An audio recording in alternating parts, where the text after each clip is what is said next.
everyone, welcome to Gravity Cloud. This is Bindu and going to explore math with you. Math. Math is everywhere and math is full of addition, subtraction, multiplication, division, numbers and expressions, right? So this math is full of calculations and lot more to explore in it. And in this class, let's have some fun with the math, right? I hope you are ready to have fun with me. So let's look at fun with math. So this is Ritu. And what is Ritu thinking? Ritu is thinking, how can I multiply bigger numbers faster? You all know how to multiply numbers. But how can we multiply them faster? Let's look at it. Okay? So yeah. First, multiplication of bigger even numbers by 5. So how to multiply with 5 easily, right? Before moving into this, you all know multiplication by 10 is very simple. Suppose I have 35. If I multiply it with 10, it's just 350, right? You just put a 0. Suppose 1, 5, 4, 3, 9, 6. We have some number and you're multiplying with 10. That means you'll just put 0 at the end. 1, 5, 4, 3, 9, 6, 0. Isn't it simple? Yes. Even multiplication of 5 is also as simple as it. Let's look how. So, how is it so simple? It's so simple for even numbers and how? The thing is, you divide the full number with 2 first and then multiply by 10. How? So the number we have here, before moving into bigger number, let's look at a smaller number. So 234 into 5. So I want to do 234 into 5. This is an even number. First, let's find the division of 2 here. So 234 by 2. So 2 becomes 1, 3, so it becomes 1 and 1 gone 14. So this is 7. 117 and just put 0. Just put 0. So the answer is 1170. Right. Isn't it interesting? Do for one more number now. 256 into 5. Again, how will we do this? So 1, 4. So you'll go with 2 and 16 is 8. 1280. That's it. Am I clear? So multiplication with 5 means the number is divided with 2 and just 0 is kept at the end in one's place. So let's do this for a bigger number just in 5 seconds. So without wasting time, let's start. We'll multiply with 5 in 5 seconds. So start. So for 2 it becomes 1, 1, 2, 2, 0 comes as it is, 6 becomes 3, 5. So you are dividing with 2 and 1 gone, 18 is 9, right? So for 4 on division with 2 becomes 2, 3, 3, 8 becomes 4, 1, 4 becomes 2, 0 as it is and 6 comes as 3. And now we are just putting 0. So on multiplying this, we get 11220, 3292, 33412030. Such a big number with 5 seconds multiplication. So we'll do few more sums of this kind in this session. So let's look into one more question now. Multiplication of bigger even number by 5. So these are the two numbers. Let's solve them now. Right. So the number is 29306. Right. 29306. Stopwatch on for 5 seconds. So let's divide with 2 first. 1, 4, 6, 5, 3. Right. How did I do it so fast? Let's do that also. So how did I do so fast? 29306. 2 divided by 2 is 1. Clear. Now 9, I cannot divide 9, I can divide 8. So 8 by 2 is 4. So 1 comes here. 13, right? 13 is not possible, but I can divide 12. So 6. And again 1 is gone. So 10, 5. And 6 is 3. So 1, 4, 6, 5, 3, right? So the answer for this number multiplication is 1, 4, 6, 5, 3. Am I done? No, we need to put 0. 1, 4, 6, 5, 3, 0. Right? Let's solve the next bit now. So 5, 4, 5, 9, 8, 6 into 5. So again, first divide it with 2. On division 5 by 2, we get 2.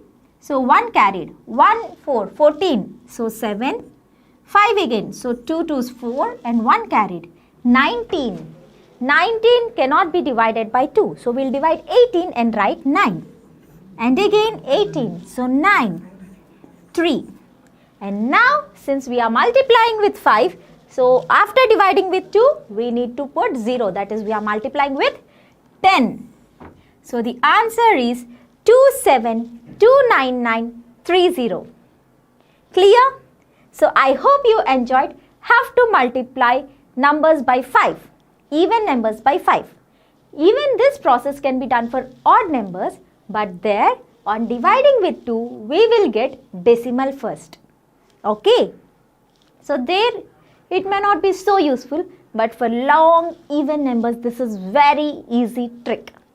Now, let's look how to multiply by 11. How to multiply bigger numbers by 11. Okay? First, let's do for 2-digit numbers. Multiplication of 2-digit numbers by 11. So, 29 into 11. So, when you are multiplying by 11, what exactly happens? So, normal multiplication shows 29 into 11. So, 9 into 1, 9 into 2. Again 9 into 1, 9 into 2. So, 9, 11, 3. 3, 1, 9. The same technique is used without writing all this. How? Whatever the digit is. Now the digit is 29. So whatever the digit in ones place comes in the ones place first. Now, in the tens place, what will come? So we get 2 plus 9. What is 2 plus 9? 2 plus 9 is 11. So 1 and 1 is carried. Then tens place into 11. That is 2. So 2 plus 1, 3. Right? So let us do for one more number. 54 into 11. So this is going to be a 3-digit number where first place is 4. Ones place is always the ones place of the digit. 4 as it is. Coming to the tens place, 5 plus 4, which is 9. And then hundreds place is the number 5. So 594. Let's solve for one more number. So let us take 66 into 11. How to solve this? Again, 3 digits. So ones digit is always the ones digit. 6. Coming to the next place. 6 plus 6, 12. We cannot write 12. So 2 and 1 is carried up. And the hundreds place actually is 6. But we have plus 1. So we'll write 7. 726. Clear? So multiplication of 11 is with, for 2-digit numbers, we get 3 digits as the solution. And ones place is the ones place as it is. Right? Let's solve few more questions. 47 into 11. 47 into 11 is again a 3-digit number. 1, 2, 3. How will we do this? The ones place is 7. So ones place is fixed as 7. What is in tens place? 4 plus 7. What is 4 plus 7? 11. So 1 comes, 1 is carried. And what is in tens place actually? 4. So plus 4. 1 plus 4 is 5. So 517 is the solution. Clear? One more question. 63 into 11. 3-digit number. So ones place is 3. So the ones place should be 3. What about the tens place? 6 plus 3 is 9. So 9 in the tens place. And what is the hundreds place? The tens place of the digit is 6. So 6 into 1 is 6. So 693 is the answer. So I hope you understood how to multiply 2-digit numbers with 11 easily. Now let's look at how to multiply 3-digit numbers with 11. Multiplication of 3-digit numbers. This also follows the similar pattern as 2-digit numbers. Let's see. We have 294. Now on multiplication we get 4-digit numbers. Clear? And what are these 4-digit numbers going to be? We'll see now. Always the ones place will be the ones place of the number. This is fixed for 11. So this is going to be 4. No change in this.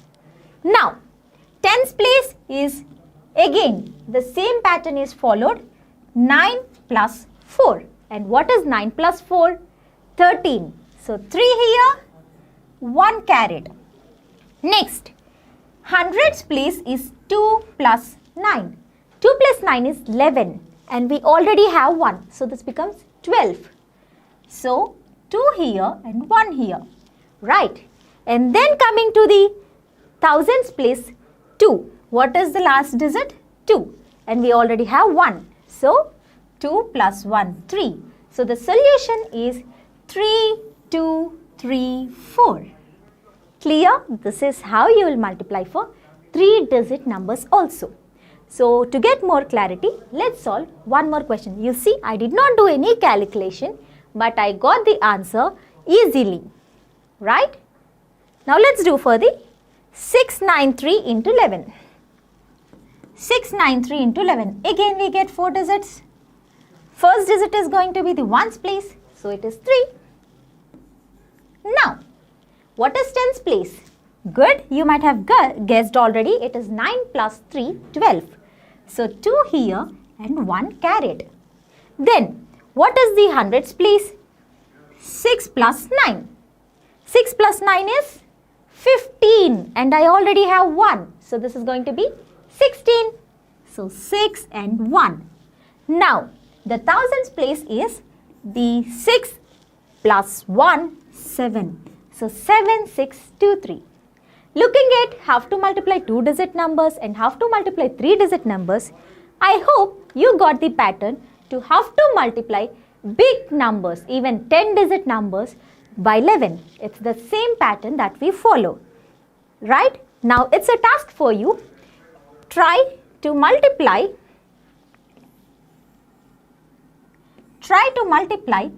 6, 7, 5, 4, 3, 2 by 11. Guess the pattern and try to multiply it with 11. And we can interact about it in our weekend session. So let's move to the next question now. Next, we will explore 3-digit numbers by 11 some more. Okay? So these are also your practice questions. So 524 into 11. I'll do one for you and one more for you as a homework. So 524 as 11, as we have done till now. How many digits will we get? 4 digits. So 1, 2, 3, 4. And what is the ones place going to be? The ones place of the number, that is 4. So 4. And what is the tens place going to be?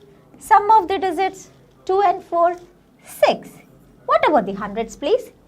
It's sum of 5 and 2, 7. And then, what about the thousands place?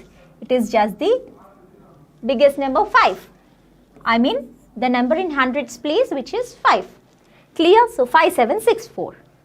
Try to solve 105 into 11 as your homework. Okay? Yeah. 29 into 21. So, how will we multiply such numbers? So, multiplying by 11 and multiplying by 5 are done. Now, we have random numbers and how are we going to multiply them easily? Let's look into that now. So, here we have 29 and 21 and it's quite easy. So, 9 into 1. Let's look at ones places first. 9 into 1.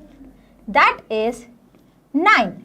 So 0, 9. We'll put it as 0, 9. And we have 2 and 2. Whatever number you have, add 1 to it. So 3. 3 into 2 is 6. So this is going to be 6 not 9. Clear? Let's look at one more example. 63 into 67. What are the ones places here? The ones places are 3 and 7. And multiply 3 and 7. We get 7 3s 21. So 7 3s 21. And then 6 and 6.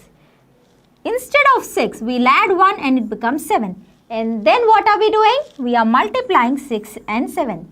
6 7s 42. So the answer is 4221. Clear? This is 4221. And this is how we do. Just have a look at it once. Let's solve few more problems of this kind now.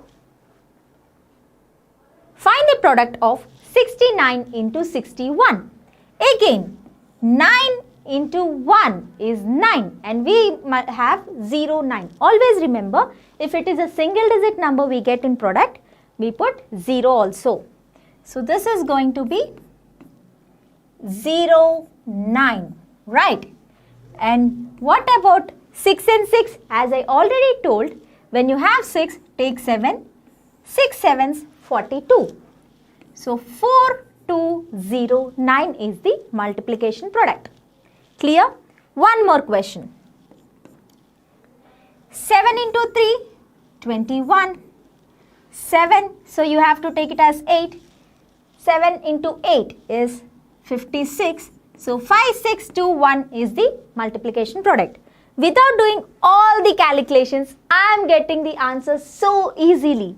Let us solve one more question. 42 into 48. What is going to be the solution of this number? One's digits are 2 and 8 and we know 8 2s is 16. So this is going to be 16. I have 4, so what should we take? 5. Now 5 into 4, 20. So 2016 is the solution. So this is going to be a simple and useful trick for you to solve your math quickly. Let's look into the next slide now. Again, Ritu is here. And what is Ritu's doubt now? Wow, this is very simple. Okay, so she's happy with the methods we have given her. But can I use multiplication for any numbers? This trick which we use now, can it be used for any two-digit number multiplication? No, this cannot be used for all. There are certain conditions where we can use this. Let's look into those conditions now. Okay, so the first condition is rule 1. Numbers in tens place must be same. If you have observed, all the numbers given are 27 into 23, 61 into 69, 54 into 57. If you see, in all the cases, the tens place digits are same. 6, 6, 5, 5. So that is one of the important condition. This condition is satisfied, then rule 1 is satisfied. And is this enough? No. There is rule 2. And what is rule 2? Sum of digits in units place must be equal to 10. Is that happening? What is the number? 61 into 69. We had this number. So yes, tens place is satisfied. What about the ones place? In ones place we have 1 and 9. And 1 plus 9 is equal to 10. So yes, if this is satisfied, we can use the trick we have already used. Okay, so let's check for what numbers we can use it and for what numbers we should not use this trick. So 54 into 55. So yes or no, can I use the trick we have used till now? Tens place we have same, but what about 4 plus 5? 4 plus 5 is 9. It's not equal to 10. So no, I cannot use the trick in this case. Let's go for the one more number. What about 46 into 44. Well, in ones place, in tens place we have 4 and 4. Yes, first rule is satisfied. What about rule 2? 6 plus 4 is 10. So here you can use the trick, and what will we get the solution as? 6 4s are 24. Again you have 4, so 5 into 4. 5 4s 20. So 2024 is the product. Yes, I hope you got the trick and the rule when we can use the trick. Yes, so hoping that you had fun in this. Now I have few more questions to solve. 54 into 56. So first of all check, can we solve here using the trick or not? How will we check? Tens place is same, rule 1 satisfied. What is rule 2? Rule 2 is sum of ones place should be equal to 10. 4 plus 6, is it equal to 10? Yes, it is equal to 10. So we can use the trick, and on using trick, 4 into 6 is 24. So 24, we have 5 into 5. So this is, we'll make it as 6. 6 into 5, 30. So 3024 is the product. Next question. Tens place are 1. 8 plus 2 is 10. So rule 1, rule 2 satisfied. So we can use the trick here. So 1 plus 1, so 1 into 1 and 18 into 2. So 8 into 2 is 16. And then what should we do? We have 1 into 1. So we'll do 2 into 1, which is 2. So 216 is the solution. And this is how we can use math and play with it. There are several tricks, and these are the tricks that I have given you in this session. Right?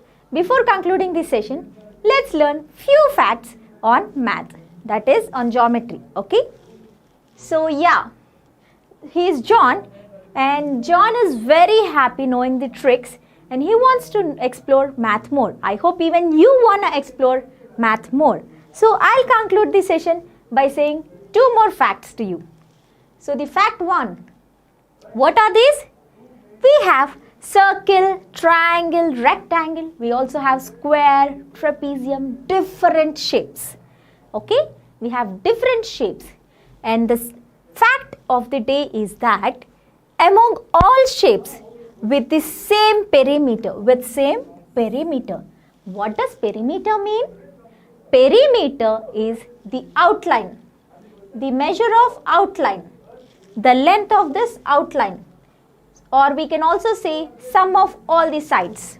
We can also say sum of all sides. So for suppose perimeter is same for all the 3 shapes, then the largest area is by the circle. The largest area is always by the circle. That is what the fact. So if all shapes are of same perimeter, largest area is by the circle. Then what if all are of same area? If all are of same area, then shortest perimeter is to the circle. Its perimeter is shortest. If all are of equal area, then the perimeter of circle is shortest. Right? So these are the 2 facts. You can try these 2 by taking different perimeters and different areas for different shapes. You can try it as an activity at home and come up with different innovative answers that you got in the interactive sessions. Clear? So one last interesting fact on 0. On 0. What is that about 0? 0 is very special to us. Like this is invented by Indians. So 0 has no value if it is on the left. 0 has a value if it is on the right. 0 is very special. It is neither prime nor composite. Several things to it. And there is one more specialty of 0. That is 0 is the only number that cannot be represented using Roman numerals. We represent all the numbers using Roman numerals. Even if it is 100, we write it as C, right? If it is 10, we write it as x. And for all the numbers, even million, trillions, we represent it using Roman numerals. But 0 is the only number that cannot be represented using Roman numerals. Yes, so I hope you enjoyed all these facts, and with this, I'll be concluding today's session. Thank you. Stay tuned.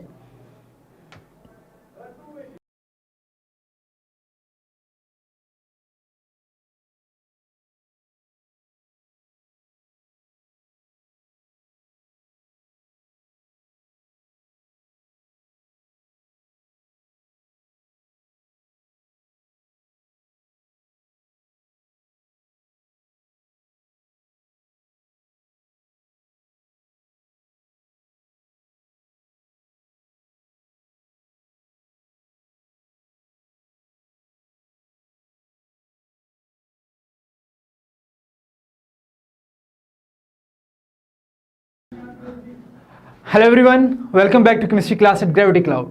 Let's continue our journey of chapter of structure of atom. Now so far we have understood so many things in this chapter, and last class we finished with the understanding of quantum numbers, right? And in the last class we have completed all the type of quantum numbers which we know.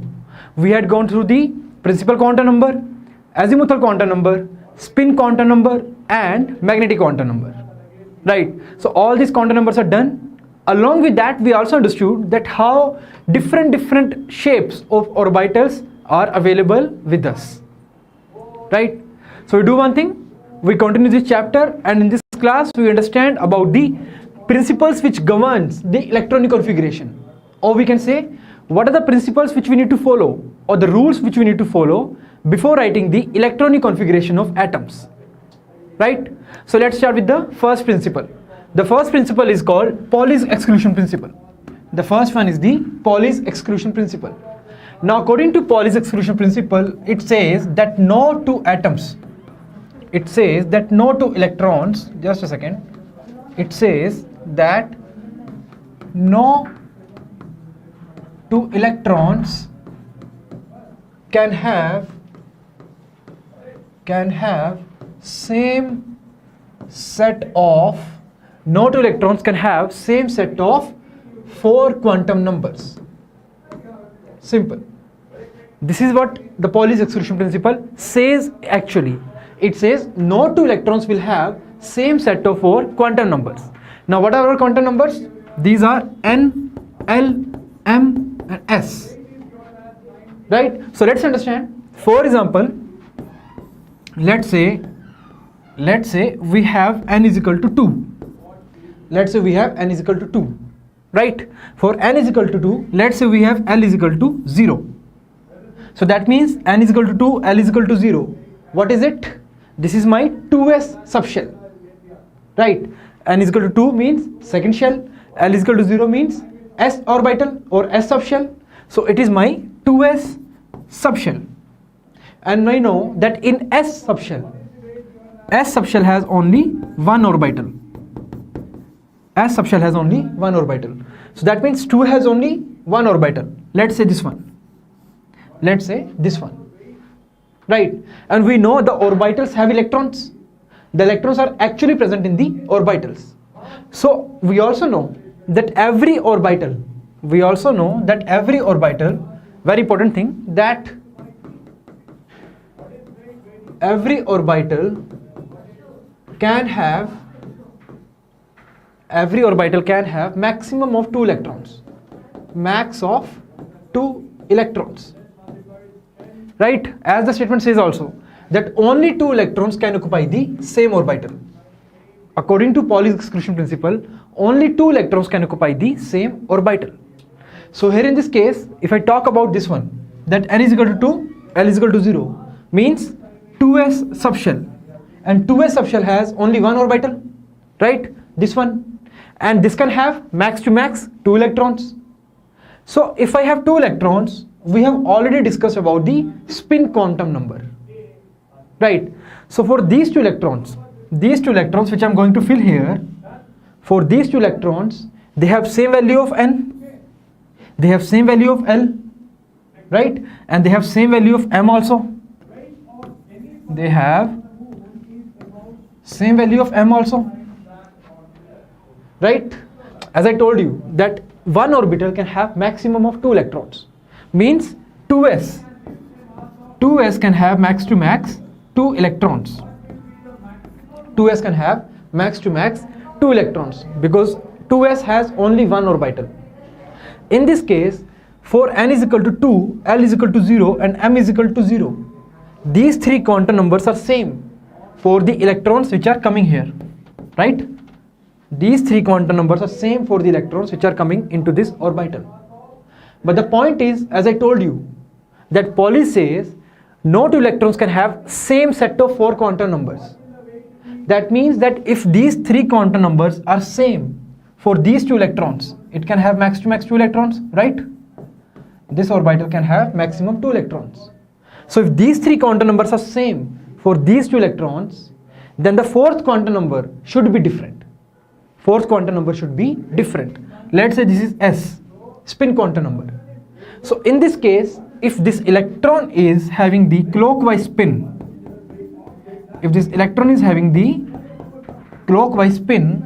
then the other electron should have the anti-clock spin. Simple. This is the meaning of that statement. Understood?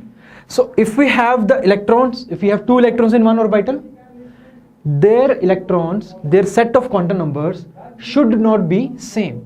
So if we have n is equal to 2, l is equal to 0, m is equal to 0, all these three quantum numbers are same for these 2 electrons, then the 4th quantum number should be different. That is the spin. Spin quantum number should be different. Simple.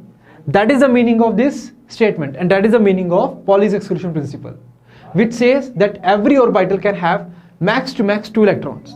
Every orbital can have max to max 2 electrons, and the 2 electrons that are present in the same orbital, they must have opposite spins or they should be anti-parallel. Right? Anti-parallel means opposite spin only. That means if one is clockwise, other is anti-clockwise, and if other is anti-clockwise, one should be clockwise. Simple.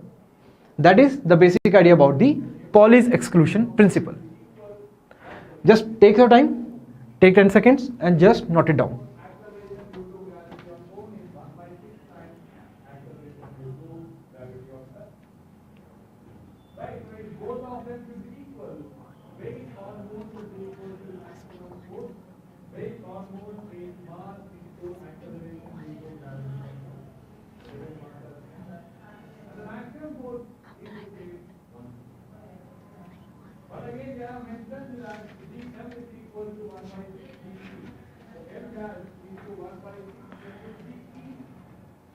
Chalo. So this is the meaning of Pauli's exclusion principle, right? Next one. Next, after the Pauli's exclusion principle, in this case, as we have already discussed, we have 4 quantum numbers, n, l, m and s. S is the spin quantum number, which is basically telling us that how the electrons are present inside the orbitals.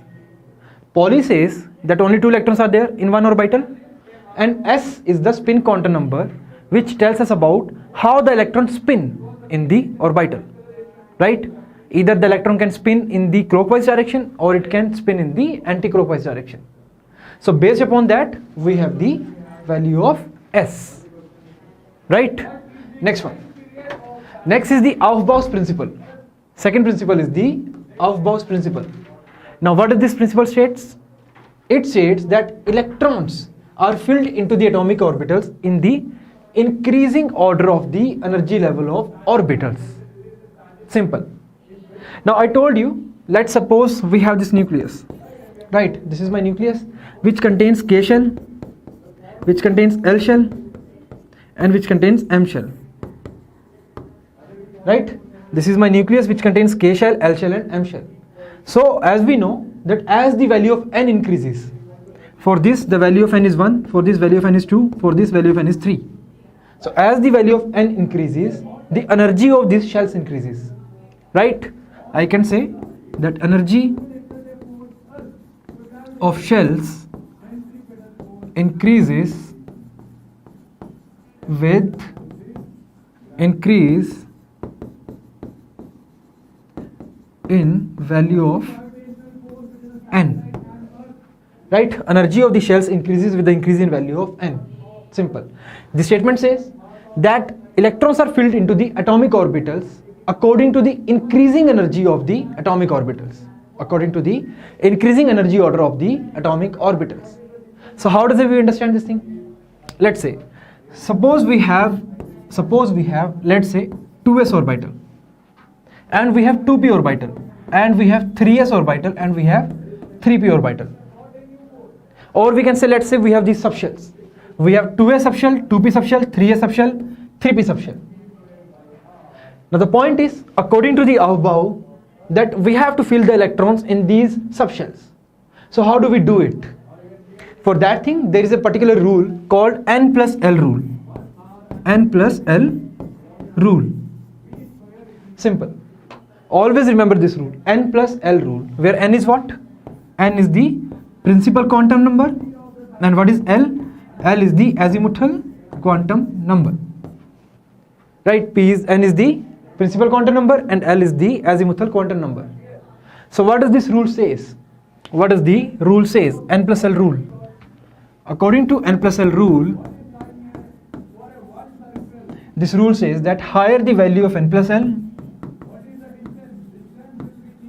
higher the value of n plus L, right? Higher the value of n plus L for a subshell, higher the value of n plus L for a subshell, higher is its energy. Higher is its energy. Higher is its energy. Simple. Right? So that, for example, as I told you, let's say we have 2s, and let's say we have 3s, 3p, 4s, 3d, 2p, or we can say 1s, right? Then we have 3s, 3p, 4p, 4d, 4f. These are the different subshells, right? These are the different subshells. So let's see in which case we have the higher energy and in which case we have the lower energy. So for 2s, what is the value of n plus L? The value of n plus L for these. For 2s, we know the value of n plus L is 2 plus 0. So 2. For 3s, 3 plus 0 means 3. For 3p, it is 3 plus 1. So 4. For 4s, it is 4 plus 0, 4.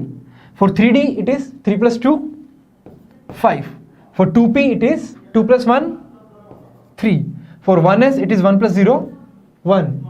4p, 4 plus 1, 5. 4d, it is 4 plus 2, 6. 4f, it is 4 plus 3, 7. Right? So these are the values for the n plus L of these different subshells. And Aufbau says that filling of electron takes place according to the increasing energy order of these orbitals, or we can say subshells. So we can do one thing, we can start arranging them in the increasing order of their energy. So we start with the lowest value of n plus L. We start with the lowest value, right? So we start with the n plus L lowest value and we go to the n plus L highest value.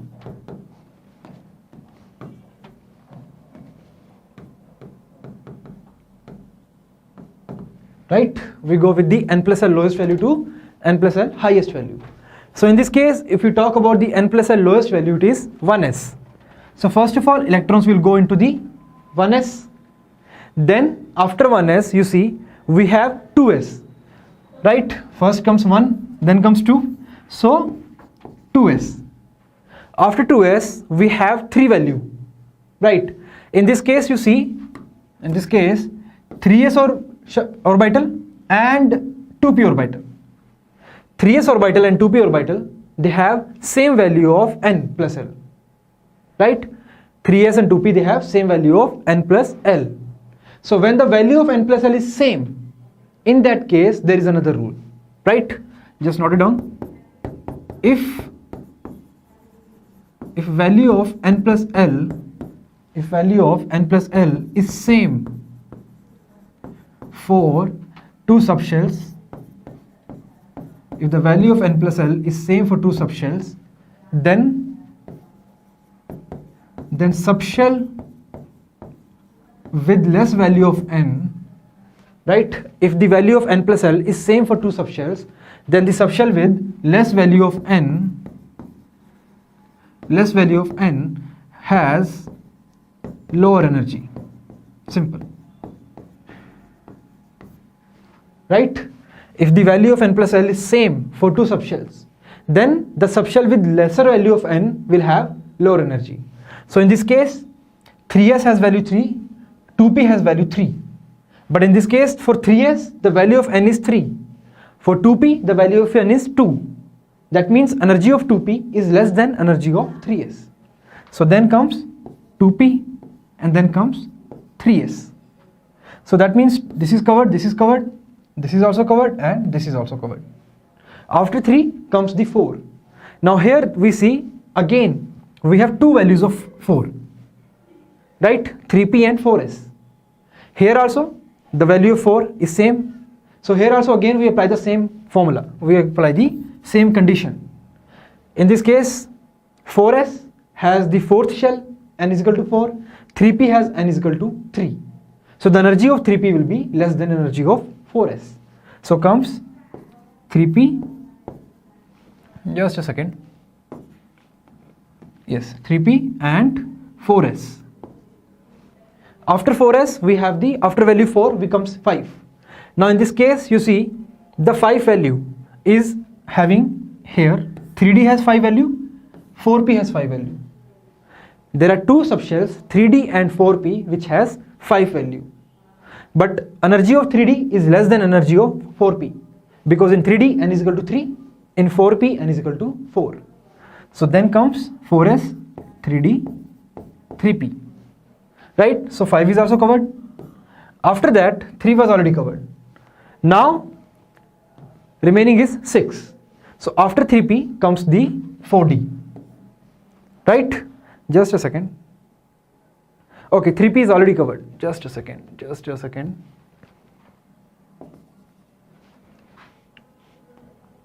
So 1s, 2s, 2p, 3s, 3p, 4s, 3d. Right? After 3d comes 4p. After this comes the 4p. After 4p comes the 4d. Right? After 4p comes the 4d. So this is the basic order. This is the basic increasing order of the subshells. So you have to remember this order, right? 1s, 2s, 2p, 3s, 3p, 4s, 3d, 4p, 4d. The electrons will be filled in the increasing order of this energy. And this principle is the most important principle for the Aufbau, right? It is the basic of Aufbau's principle.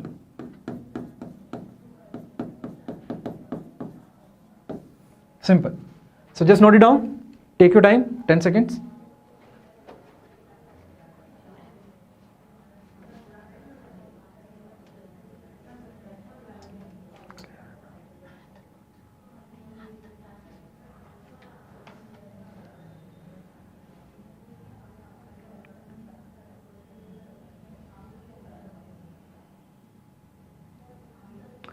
Take the screenshot if you have not noted down. Chalo. So this is the basic of Aufbau's principle. So far we have understood two types of principles, right? Two principles which governs the electronic configuration. One is the Aufbau principle and second is the Pauli's exclusion principle, right? So here, simple thing we need to remember is the n plus L rule. If you know n plus L rule, you can easily write the electronic configurations of any atom. Simple. There is another shortcut which we can follow. To write the electronic configurations, or to remember that in which orbital the electrons will come first, right? That shortcut is like this, something like this, that suppose you start with the orbitals, you start with the subshells. So 1s comes at here, then 2s, 2p, then 3s, 3p and 3d, right? Then comes 4s, 4p, 4d, 4f. Then comes 5s, 5p, 5d, 5s, like this. Now you start filling the electrons from the top. From the top you start. So first of all, electrons will come, start making the diagonals. Simple. Start making the diagonals. So first of all, the electrons will come in the 1s, then the electrons will come in 2s. After that, the electron will come in 2p and 3s, right? So first 1s, then 2s. In this diagonal, there are two subshells, 2p and 3s. So electrons will come in 2p, then 3s. After that, this diagonal, right? After 3s, the electrons will come in 3p and 4s. Once the electrons are in 4s, after that, this diagonal, right? After 4s, the electrons will come in 3d, then 4p, then 5s. Simple, right? So this is how the electron filling takes place in this case of subshells. All you need to do is that, suppose the question comes in the exam, right, that write the electronic configuration of this atom, and you are not able to remember the sequence of subshells. So very quickly, just write down like this and draw the arrows, right, and start filling the electrons, or we can say start filling the electrons in subshells in this order. So first it will here, or just a minute. First here, then second here, then third, fourth, fifth, sixth, seventh, eighth, ninth. This is the order of filling of electrons. Simple. 1s, 2s, 2p, 3s, 3p, 4s, 3d, 4p, 5s. After 5s comes the 4d. Understood? After 5s comes the 4d, and then comes 5p.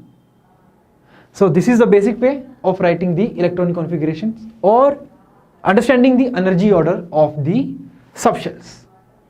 Right? Just note it down. Give you 5 seconds.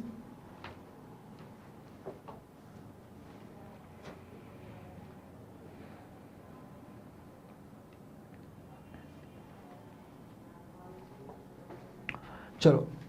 So this is how we completed the Aufbau's principle. The lastmost principle which governs the electronic configuration is the, okay, one more thing, same thing. The same thing we have already discussed, right? This is already told to you that for the value of n is equal to 0, n is equal to 2, n is equal to 3, n is equal to 4, we have 4 subshells. N is equal to 5, we have again subshells. N is equal to 6, again subshells, 7, 8. Ultimately, the same thing is happening. First, the electrons come in 1s, then come 2s, then come as 2p, 3s, then 3p, 4s, then 3d, 4p, 5s, then 4d, 5p, 6s. Right? Electrons comes in this order. Simple. So after that, after the Aufbau's principle, our next principle is the Hund's rule. Next principle is the Hund's rule. Now Hund's rule says that before the double occupation of any orbital, the every orbital in the symbol level is singly occupied. Right? Before the double occupation of any orbital, the every orbital in subshell is singly occupied. What does that mean? Hund's rule basically we understand when we go through the electronic configuration. Right? When we go through electronic configuration, then I will teach you about the Hund's rule. Because even if I teach you right now, it will not play much role. Right? Second statement, I will just say that for the maximization of total spin, all the electrons in single occupancy orbitals have same spin. Now what is the meaning of this statement? Let's say we have D subshell. 1, 2, 3, 4, 5. Right? These are the 5 orbitals of D subshell. Let's say this is 3D. So then this is dxy, dyz, dxz, dx square y square, dx square y square, and dz square. First statement says that suppose we have the configuration, let's say we have 3d7. Right? Now how to fill these 7 electrons in these 5 orbitals? That is more important to understand. Right? So first of all, according to the first statement says that when you fill the electrons here, let's say we have 7 electrons, right? So start filling the electrons. 1, 2, 3, 4, 5. After filling the electrons, or we can say after we get half filled orbitals, only then the pairing will start. This is the meaning of first statement. The first statement says that pairing of electron will start only after all the orbitals are half filled. Simple. You can note it down that pairing of electrons will occur in any subshell. Pairing of electrons will occur in any subshell only after all the orbitals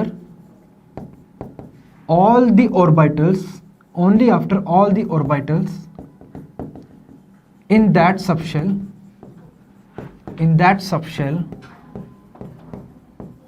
are half filled. This is the meaning of first statement, that the pairing of electron will take place in any subshell only after all the orbitals in that subshell are half filled. So here if we have 7 electrons, and if you fill these 7 electrons in these orbitals,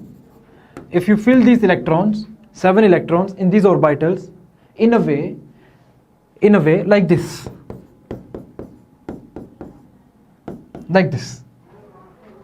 right?